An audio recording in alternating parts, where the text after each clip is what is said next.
December 23rd, 1944. 04:15 hours near Stavelot, Belgium.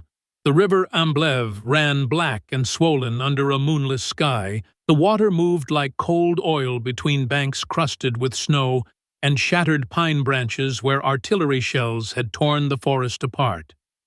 Sergeant Robert Kincaid crouched beside the hood of a frozen truck, rubbing life back into his gloved hands as the sound of distant tank engines echoed through the valley. The road behind him was choked with vehicles, jeeps, half-tracks, fuel convoys, all trapped by one simple truth. The bridge was gone, blown to twisted steel. 2 nights earlier, by a German demolition squad, Kincaid, an engineer from the 51st Engineer Combat Battalion, stared at the wreckage and felt the kind of tired disbelief that only soldiers who build instead of destroy can feel. He'd been on the move for 48 hours, since Bastogne, cutting timber, laying mines, and repairing culverts in a blizzard now. His unit faced the impossible, a river in flood season, and an entire armored division waiting for them to make it crossable. Before dawn, Lieutenant Sam O'Hara, the platoon commander, stepped out of a jeep, his face hard and pale under a frost-crusted helmet. Orders came down from Corps HQ Pattens. Third Army was pushing north to relieve Bastogne, the 9th. Armored had to move by morning. No bridge meant no armor, and no armor meant Bastogne would fall. O'Hara unrolled a damp blueprint under the dim light of a hooded flashlight and pointed to the scrawled outline of the river. "This is it," he said flatly. "We're building a Bailey." Kincaid blinked through the mist. "A Bailey? Here in this mess, sir." "Yes, here," the lieutenant replied, and before sunrise the men exchanged glances in silence. The Bailey Bridge was the engineering miracle they'd trained for, but few had built under live fire. It was modular sections of steel trusses, panels pinned together by muscle and sledgehammers, the brainchild of a British civil engineer named Donald Bailey, who'd designed it at his kitchen table back in 1940 as London burned. It could be carried in pieces by a squad of men. No cranes, no heavy machinery. A bridge that soldiers could build faster than the enemy could blow it up to Kincaid. It sounded like wizardry to the German officers across the river. It would soon look like madness. The first incoming shell landed 200 yards upstream, sending a column of icy spray into the night. The men dropped flat instinctively. The blast shook snow from the branches overhead. Artillery. Lieutenant Henry Carter shouted from the bank, "That's just ranging fire. Give them 5 minutes and they'll walk it down on us." Kincaid's heart hammered, but he forced himself up. "Grab those panels," he barked to his squad. "We're not waiting." The trucks coughed and clattered. Forward. Headlights blacked out. The men moved by touch 20-foot sections of steel lattice, sliding off flatbeds into the mud, each one weighing 600 pounds. It took 4 men to carry one through the sludge under the whistle of shells. The metallic clanging of pins echoed across the valley like church bells of war. From the opposite ridge, Oberst Wilhelm Kruger of the 12th Volksgrenadier Regiment peered through his binoculars, his breath turning to mist. The Americans were insane. It was pitch dark, the ground frozen. His own engineers had reported the bridge impossible to rebuild in these conditions, yet, down there across the water, he could see movement, silhouettes working with mechanical precision, even under artillery fire. His aide, Hauptmann Lenz, shook his head. "They're repairing it, sir." "Impossible," said Kruger. "Not repairing building," and he wasn't wrong. By midnight, the Americans had driven the first transom beams into place, the Bailey panels slotted together with the solid, satisfying clang of steel pins. The bridge began to crawl outward into the river like a mechanical serpent. Kincaid's back screamed with pain. His gloves soaked through his shoulders, numb, but every panel that locked into place meant one step closer to keeping Patton's tanks moving behind him. Corporal Diaz laughed hoarsely through his chattering teeth. "You know, Sarge, back home, I used to build chicken coops. This ain't that different."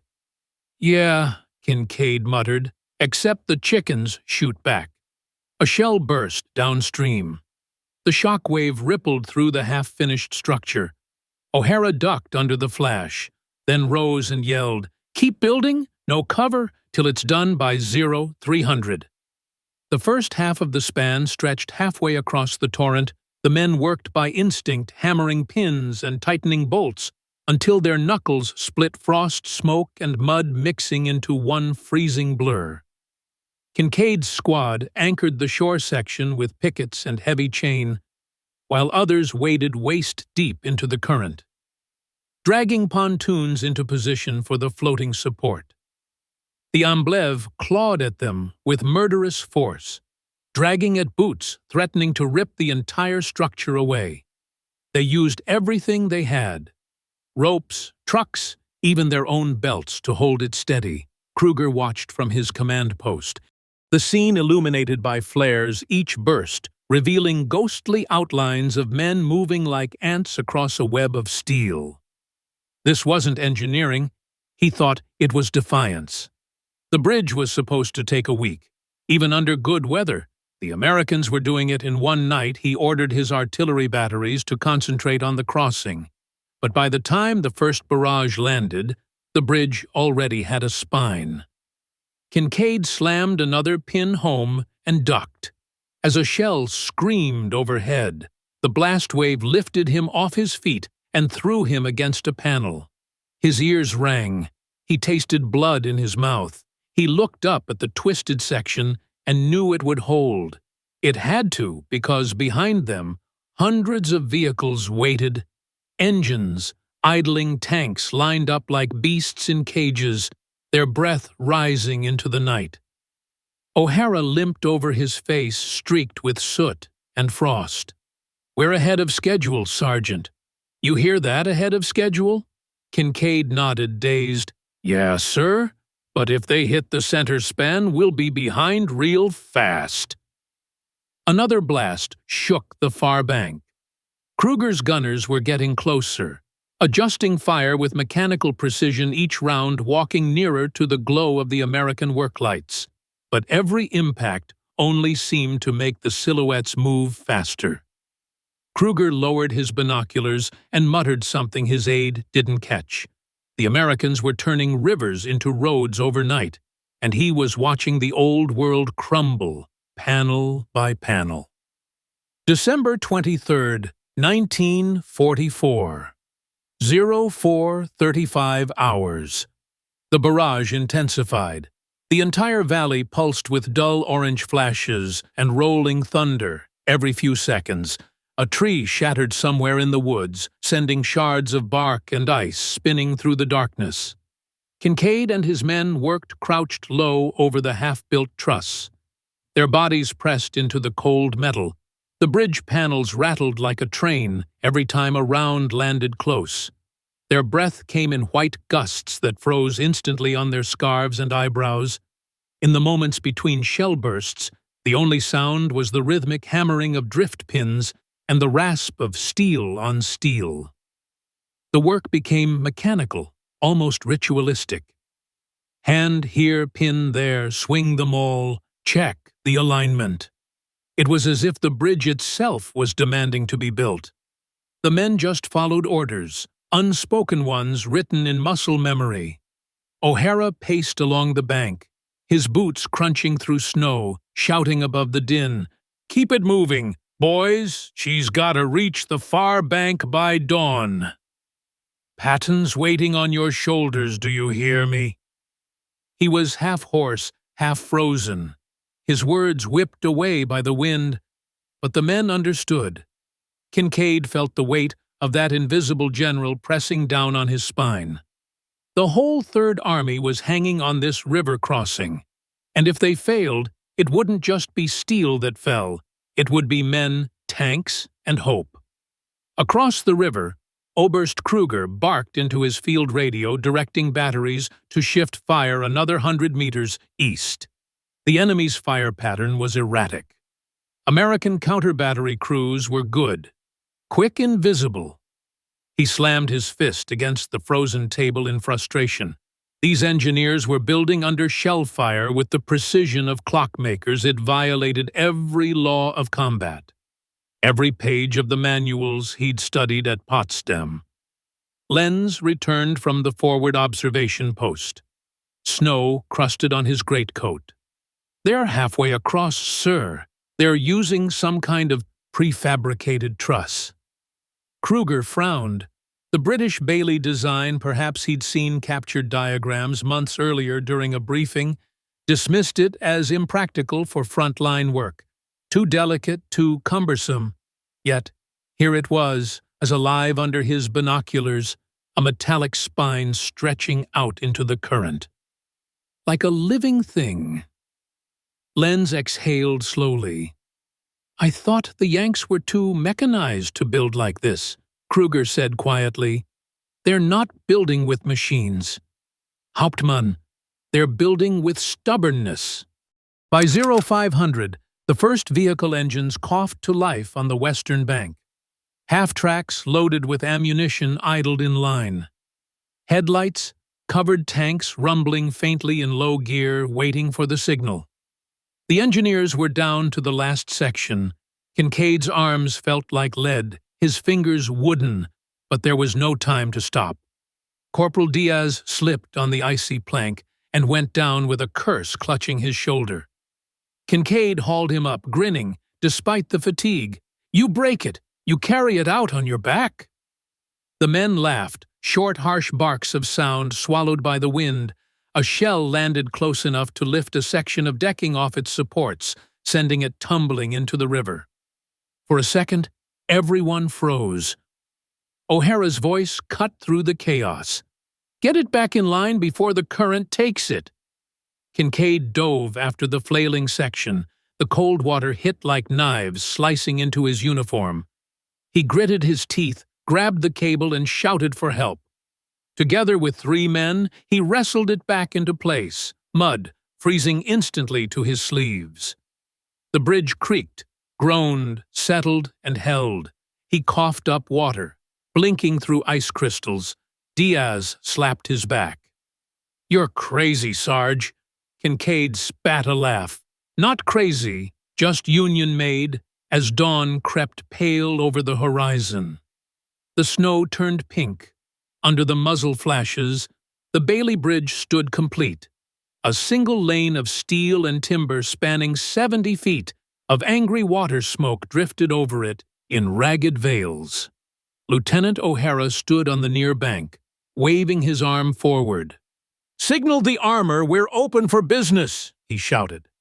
The first M4 Sherman rolled onto the span.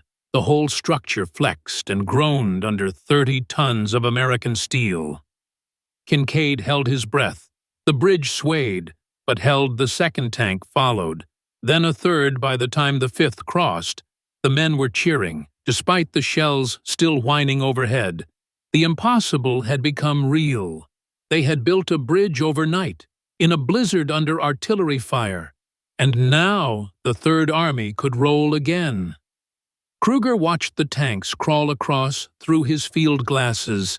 He felt something hollow open in his chest. He had commanded in France, in Russia. He had seen every form of Allied engineering. "But nothing like this," his aide whispered. "Shall we destroy it?" Sir Kruger shook his head slowly. "Not now. They've earned their crossing." What he didn't say aloud was what he was thinking. That this was the shape of modern war, not brute strength, but adaptation. He lowered the binoculars and muttered the words his staff would later repeat to every visiting officer. In disbelief, the Americans have a new arm of the army, and it's made of steel and sweat behind him. His artillerymen continued firing blind into the mist. But their commander had already turned away, his thoughts circling that bridge. That damned bridge, and what it meant for the rest of the campaign. O'Hara approached Kincaid as the last tank rumbled off onto the far bank. He looked like a man thawed from stone, bloodshot eyes, face raw from wind and smoke. "You did it, Sergeant," he said quietly. Kincaid nodded, too tired to speak. He just watched the tanks disappear into the trees, their exhaust trailing like ghosts. Over the frozen river, Diaz limped up beside him, grinning. The bridge behind them glowed faintly in the new daylight, the trusses gleaming wet with ice like veins of iron. "We should name her Sarge," what she called Kincaid thought for a long moment, then said softly, "The Bailey, she's British-born but all heart American." O'Hara smiled faintly. "Let's move out before Jerry wakes up again." Far downriver, German scouts reported the crossing to Corps headquarters by the time the message reached the divisional command post. Kruger's observation had already turned into legend. "The Americans build bridges faster than we can destroy them." One colonel said grimly, "It's like fighting a machine that repairs itself by noon." That day, Patton's armored columns were grinding north, the Bailey Bridge creaking under a ceaseless stream of trucks, tanks, and ambulances. Kincaid rode in the back of a jeep, staring at the receding shape of the river, the bridge growing smaller in the distance like a scar across the land.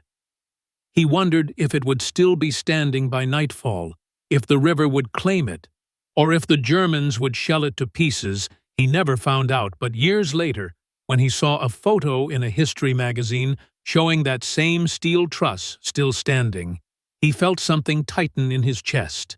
Not pride exactly, but a quiet recognition that sometimes the wars weren't won by who shot straighter, but by who built faster. In Berlin, months later, a captured German engineering report would cross an American intelligence desk. Its final paragraph scrawled in a mix of disbelief and reluctant respect. "The Bailey Bridge," it read, "constitutes in itself a fifth arm of the Army, as decisive as armor, artillery, infantry, or air power." The report was signed by Oberst Wilhelm Kruger. March 8, 1941, Southampton. England, rain hammered the windows of a modest brick house on a narrow street. A single lamp burned over a cluttered table scattered with blueprints, rulers, and coffee-stained notebooks. Donald Bailey rubbed his eyes, the smell of ink and tobacco thick in the air. The world outside was drowning under bombs. London was burning, the British Army was retreating across every front. And yet inside that small room, Bailey wasn't thinking about defeat. He was thinking about bridges.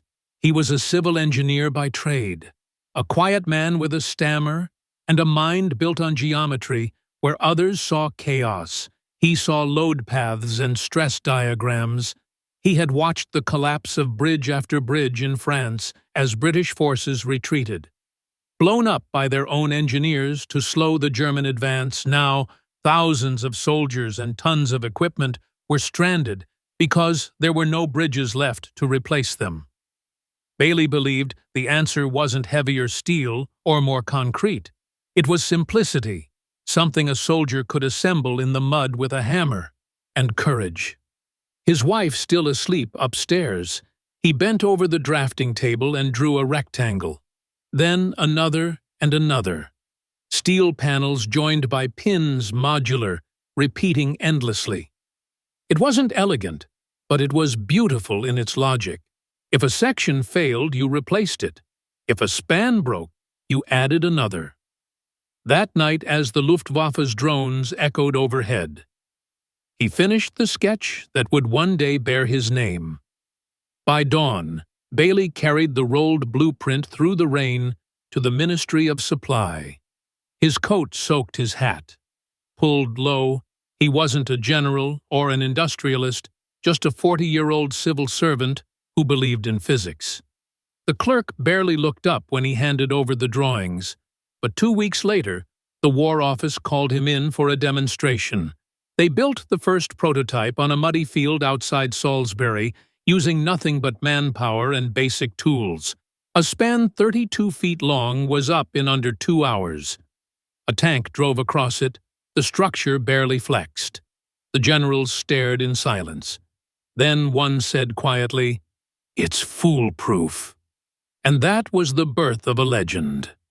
Within months, the Bailey Bridge was rolling out of British factories by the hundreds, each steel panel stamped with a small code that read, "Bridge Universal." But the design was only half the miracle, the other half lay across the Atlantic. When America entered the war in December 1941, the blueprints crossed the ocean under armed escort. By 1942, American factories were pouring out Bailey components in numbers the British couldn't imagine. Thousands of tons of prefabricated trusses, deck units, sway, braces, all standardized, all interchangeable, each one fitting any other like the pieces of a child's toy set. By the time of D-Day, over 500,000 tons of Bailey material would be shipped from the United States alone. In Pittsburgh, a young production engineer named Carl Brennan stood on the floor of the Carnegie Steel plant, watching molten steel pour into molds. For Bailey panels, he'd never been to Europe, but he knew his work would be there soon, in rivers with names he couldn't pronounce. He felt a strange connection to the anonymous soldiers who would carry these parts on their backs across mud and blood.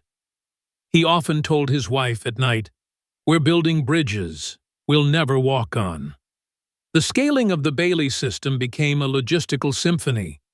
American assembly lines adapted it to mass production.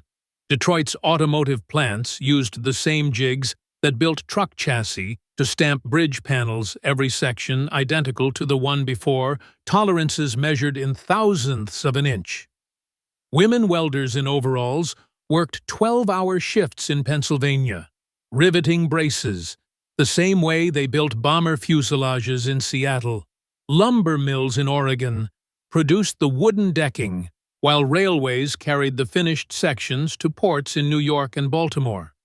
For shipment overseas, each train car carried enough bridge to span a small river. A single Liberty ship could transport the parts for 10 complete bridges. The statistics were staggering. One American steelworker joked, "We could cross the Atlantic with Baileys before the Germans could sink us." On the other side of the ocean, the front lines were waiting by late 1943. Bailey bridges were appearing everywhere in the Mediterranean theater, from Tunisia to Sicily, spanning Wadi's ravines and canals, places where conventional bridges would have taken weeks.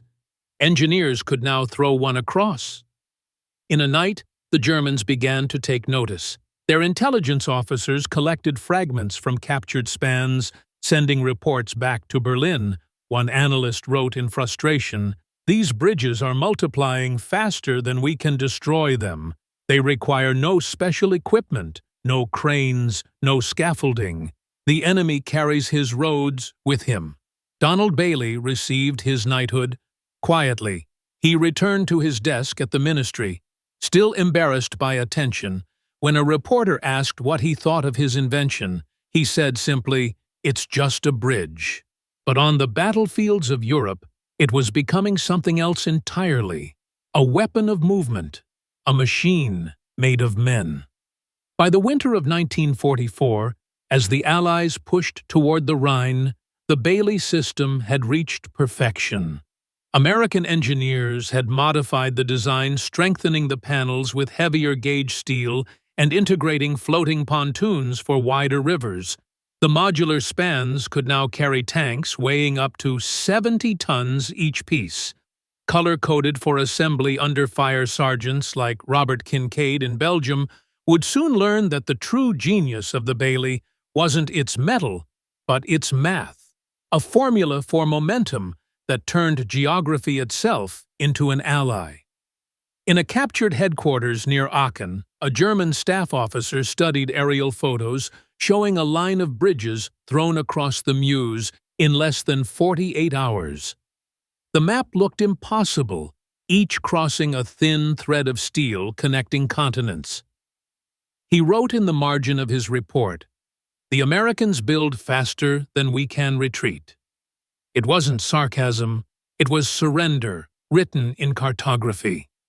And somewhere in London, Donald Bailey still worked late into the night, surrounded by newer drafts for wider spans, heavier loads, never knowing that in the frozen forests of Belgium, men were hammering his dream into existence under artillery fire, proving that an idea sketched on a kitchen table could become the spine of an army. March 24th, 1945. 0200 hours, west bank of the Rhine, near Wesel, Germany. The fog lay thick and yellow over the shattered river plain, muffling sound and swallowing light on the near shore. Columns of American trucks idled with engines muted. Headlights, hooded shapes, moved through the mist. Engineers in muddy fatigues, gripping hammers and pins, while somewhere in the darkness beyond the water, German artillery waited for the first sound of steel.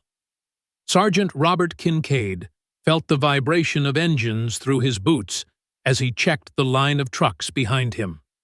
Each one loaded with Bailey panels stacked like giant playing cards, ready to be carried piece by piece down to the river. The Rhine was swollen 40 yards wide and moving fast. The far bank hidden behind smoke, the largest river barrier in Western Europe, and the last defense line of the Reich behind it, lay the ruins of the Ruhr and the road to Berlin. Lieutenant Sam O'Hara crouched beside Kincaid, holding a folded map under the dim beam of a flashlight. The orders were simple but impossible. Throw a bridge across the Rhine. Before dawn, the paratroopers of the 17th Airborne were already across by glider near Wesel and needed armor support. Within 12 hours, command wanted a 110-foot Class 40 Bailey bridge in place. By sunrise, Kincaid had built bridges in Belgium and France, even over the icy Amblève. But this was different. This was the Rhine. The name alone carried centuries of legend and war. He felt a knot tighten in his stomach. O'Hara slapped his shoulder. "Don't think about the river. Think about the math," he said. "The math always wins." Kincaid grinned weakly. "Yes, sir, the math always wins."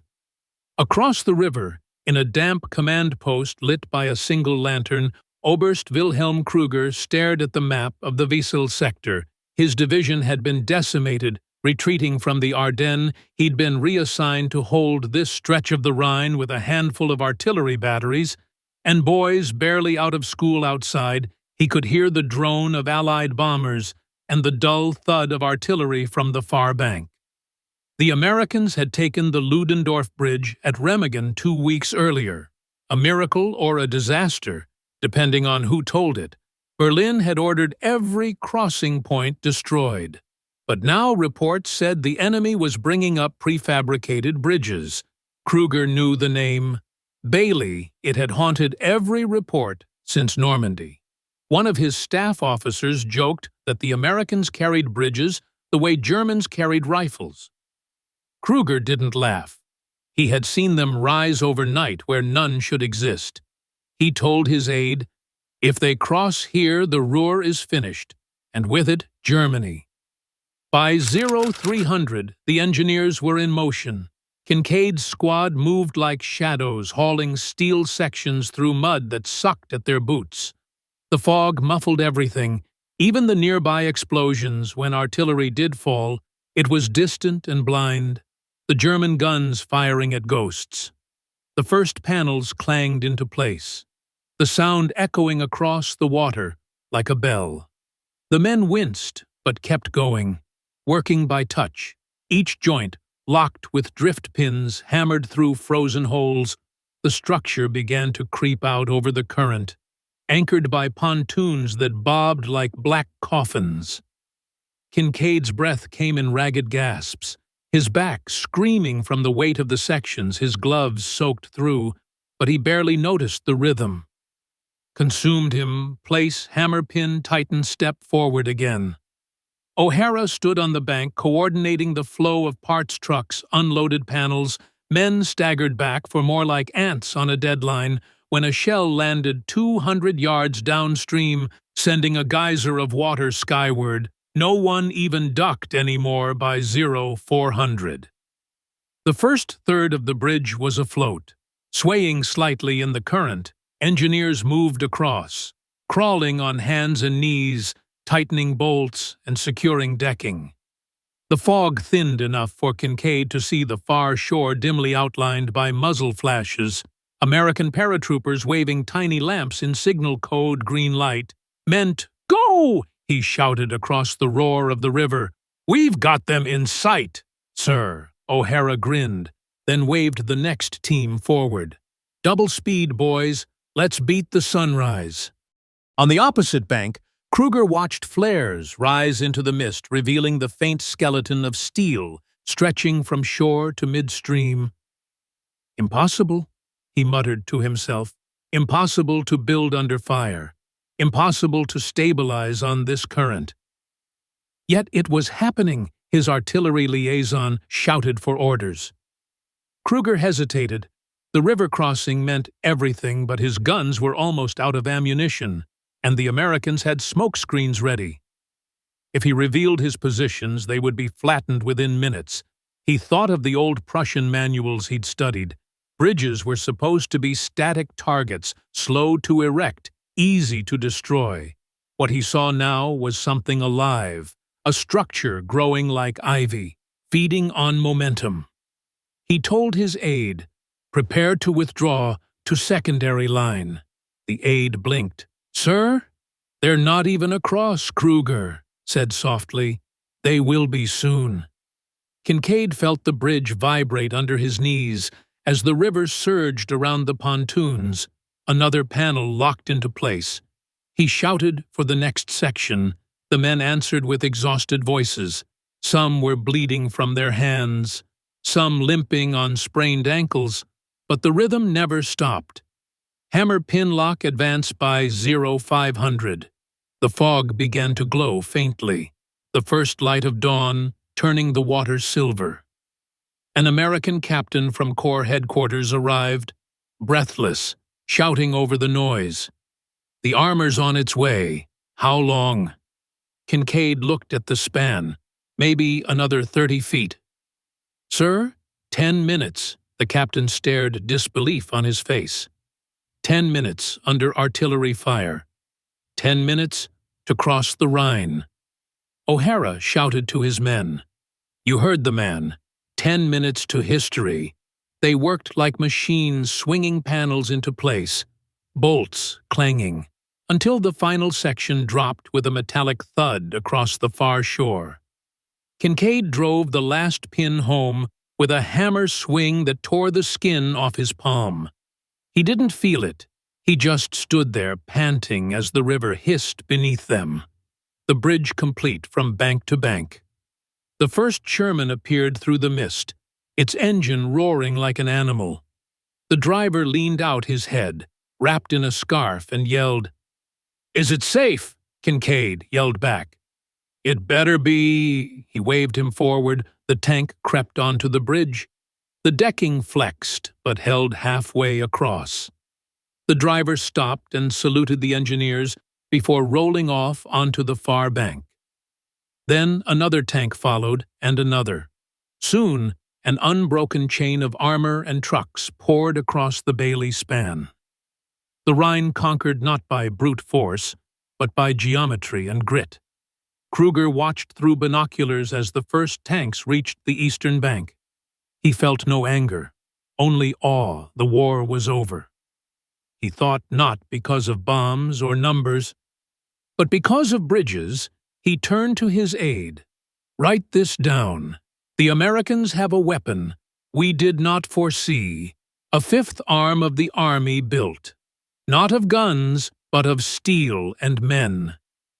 The aide hesitated, then nodded, writing by the light of the burning horizon. Kruger looked once more at the river, at the narrow silver ribbon of steel glinting through the smoke, and whispered almost reverently. The Bailey, as the sun rose, the fog burned away, revealing the full span, shining wet and black. Against the golden water, soldiers stood along the railings, cheering. Tanks thundered across the decks in endless columns. The air smelled of oil, cordite, and cold spring air. O'Hara clapped Kincaid's shoulder. "We crossed the Rhine, Sergeant." Kincaid just nodded, too tired to speak. He looked down at the steel beneath his boots. The same pattern he had built in Belgium and France. In every place the war had taken him. He realized then that it wasn't just a bridge.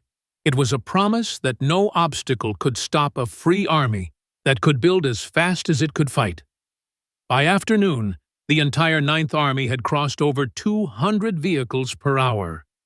The engineers still on site repairing and reinforcing sections. Even as the traffic thundered past, one correspondent on the scene wrote later, "They built the road to victory, one pin at a time." And that was no exaggeration. The Rhine had been Germany's shield for centuries, but on that day, it became a highway for liberation. May 8, 1945. A light drizzle fell over the ruins of Cologne. The war was over. The city was a skeleton of stone and silence, its bridges gone, its cathedral standing like a ghost among the rubble. Sergeant Robert Kincaid stood on the west bank of the Rhine, staring at the water, the same river he had crossed 6 weeks earlier, on a bridge his hands had built behind him. Columns of American vehicles still rumbled eastward toward occupation zones, engines echoing against shattered walls. A convoy stretched across the temporary Bailey Bridge, now widened to 2 lanes, its steel trusses black with oil stains, each panel marked with white stenciled numbers. Soldiers walked along the railings, lighting cigarettes, tossing rations to German children below. Kincaid leaned against a jeep, fidgeting with the stub of a pencil he kept behind his ear. His gloves still smelled faintly of burnt steel and river mud. He thought of the night in Belgium of O'Hara, shouting through the shell fire of the sound of pins hammering home, faster than fear. He remembered the German officer watching from across the river, the one they never saw, but always felt out there in the mist. Lieutenant O'Hara approached holding a folded dispatch, rain dripping from his helmet. "It's official," he said quietly. "Germany's surrendered." Kincaid nodded without looking up. "Yeah, I heard on the radio." O'Hara stared out at the bridge. "We built a lot of these," he said softly. Kincaid smiled tiredly. "Yeah, too many. Maybe not enough." O'Hara chuckled and patted his shoulder. "You ever think about what comes next?" Kincaid shrugged. "I think about going home, maybe building something that doesn't get blown up." O'Hara looked back at the bridge, gleaming wet in the drizzle. "It'll hold," he said. "I think that's what matters." Kincaid didn't answer. He just watched the trucks crawl across in an endless procession, like iron ants carrying the weight of a world learning how to stand again across the river in a captured schoolhouse. Turned command post. Oberst Wilhelm Kruger sat at a wooden desk, his uniform coat folded neatly beside him. He had surrendered his pistol that morning to an American lieutenant, polite young man from Ohio, who shook his hand and said, "Sir, you fought well." Kruger had nodded, but his mind was elsewhere on bridges. The Americans had shown him photographs of the Rhine, crossing rows of steel spans rising like ribs across the water, each one different yet identical. He studied them in silence, his engineer's mind unable to suppress admiration when asked for his assessment. He spoke slowly, choosing his words with care. "The Bailey Bridge is not a bridge," he said. "It is a philosophy. It assumes failure and builds through it. It has no elegance, only endurance, and that is genius."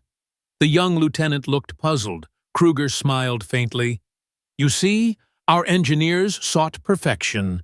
Yours sought completion. Perfection is fragile. Completion endures." He tapped the photo with one finger. "This is why you won." Weeks later, as the Allies dismantled temporary crossings and replaced them with permanent structures, the Bailey bridges were shipped east to rebuild Europe. They appeared in France, in Italy, even in the Soviet zone, crossing rivers that once divided nations, now binding them together. Some were converted into civilian traffic bridges, others left standing as war memorials. The steel weathered, but never failed by 1950. There were still more than 3,000 Bailey spans in service around the world, carrying buses and bicycles. Where tanks once roared, one British general called them monuments to the simplest of ideas. That speed is strength, Donald Bailey himself visited one of the bridges near Arnhem in 1946. He walked alone across the deck, pausing halfway to touch the cold steel. His invention had outlived the empire that birthed it. He later wrote in his notes, "It was never meant to last so long, but perhaps necessity has its own permanence." He received letters from American officers thanking him for saving lives. One from a U.S. Army engineer in Belgium simply said, "Sir, your bridge held, and that is all that needs saying." Bailey framed it and kept it on his wall until the day he died. In Kansas years later, Robert Kincaid worked for the Highway Department building bridges in peacetime. He had a wife, 2 children, and a small house on the edge of town. Sometimes he would drive past a construction site and stop to watch the cranes lifting girders into place, and he'd smile, remembering when there were no cranes, only hands and hammers when bridges rose out of mud and fear. Instead of blueprints, he never spoke much about the war, except once to his son, who asked him what it was like to fight. He had smiled and said, "Son, I didn't fight, I built, and sometimes that's harder." In 1952, a symposium of engineers gathered in Bonn to study wartime innovations. Representatives from both sides attended, American, British, and German. Among them, an elderly Oberst, now Professor Wilhelm Kruger, delivered a paper titled "The Fifth Arm of the Army." He spoke of logistics, mobility, and the mathematics of movement. He described how a single design born on a British kitchen table had rewritten the rules of warfare. He concluded with a simple statement: "In this war, the bridges fought as hard as the men." When he stepped down from the podium, the room was silent. Then, slowly, the audience rose in applause. And so the story of the Bailey Bridge became not just a tale of steel and bolts, but of philosophy. The belief that progress is built not by destroying obstacles, but by crossing them. Its panels still stand scattered across continents, silent and unyielding monuments to human persistence on quiet nights, when wind hums through their trusses. It almost sounds like the echo of hammers on steel, the heartbeat of men who built a road through chaos. Back in Belgium, the river Amblève still flows cold and dark through the pines in spring. When the snow melts, children fish along its banks. They don't know that beneath the water lie fragments of rusted steel pins from a bridge, once built there by frozen hands under shell fire. The locals call the place the American Crossing. Sometimes old farmers still find bits of decking washed up after storms. They keep them on shelves as relics of a time when rivers divided empires and men built their way to freedom. The story always ends the same way, with dawn breaking over water, with soldiers crossing one by one over something that wasn't supposed to exist. A bridge born of desperation and genius, built by ordinary men who refused to stop the engineers who turned time itself into a weapon. They called it the Bailey Bridge. The Germans called it the fifth arm of the army. History calls it the reason an entire continent could move again. Thanks for listening till the end. I put a lot of effort to bring you factually correct and lesser-known stories of the past. Subscribe my channel if you like this type of content.